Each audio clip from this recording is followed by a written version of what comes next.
கனி கூட்டம் அதிசயம் வண்ணத்து பூச்சி உடம்பில் ஓவியங்கள் அதிசயம்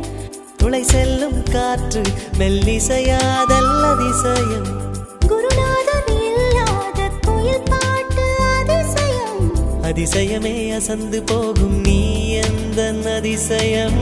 அஜூபா